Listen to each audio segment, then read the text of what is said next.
এটা কাবাবের মশলা।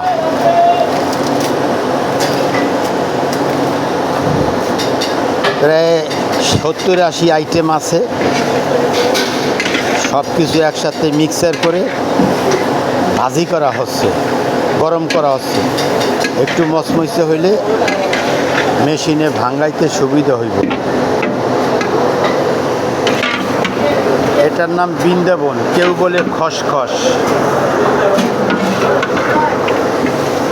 জস, এটা সাগর ফেনা, জয়ফল, আমলকি, অর্থহী, জ্যৈষ্ঠ মধু, বড় এলাচি, ছোট এলাচি, দারচিনি, জর্তিক, একাঙ্গি, হিং, তেজপাতা, জিরা, ধনিয়া, কত আর বলবো।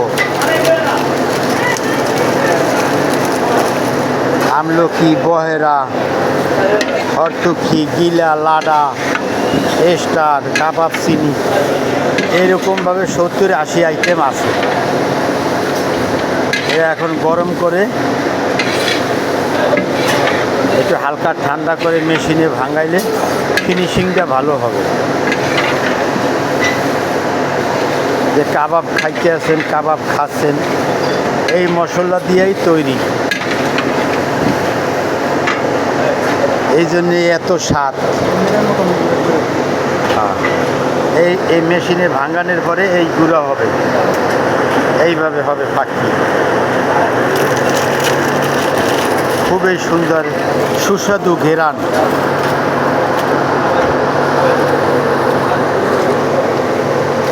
এটাকে বলে স্যুট।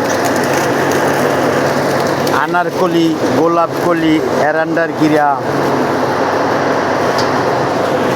হয়তো সবাই আপনারা জানবেন না। সরিষা আছে, মেথি আছে, জৈন আছে, রামধুনি আছে, চন্দনী আছে। এটা জয়ফলের গোটা। এইভাবে গরম করে তারপরে মেশিনে ভাঙানো হবে। মাশাআল্লাহ। পিপল আছে, এই যে পিপল মরিচের মতো। গ্রাম অঞ্চলে আমরা সাধারণত বাচ্চা পোলাপানরা মরিচ খেলাধুলা করি, আমরা চিনি না, যার কারণে খেলাই দিই। 1600 টাকা কেজি।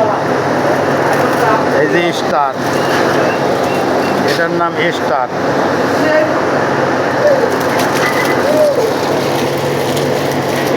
এটার নাম বস। আর সাগর ফেনা, যে সাগরের ঢেউয়ে ঢেউয়ে ফেনা তৈরি হয়, সেই সাগর ফেনা। মাশাআল্লাহ, আজকে দেখালাম কিভাবে কাবাবের মশলা তৈরি করতে হয়। এইটাই আবার মেশিনে ভাঙার পরে এরকম পাউডারের মতো হবে। খুবই সুস্বাদু ঘেরান।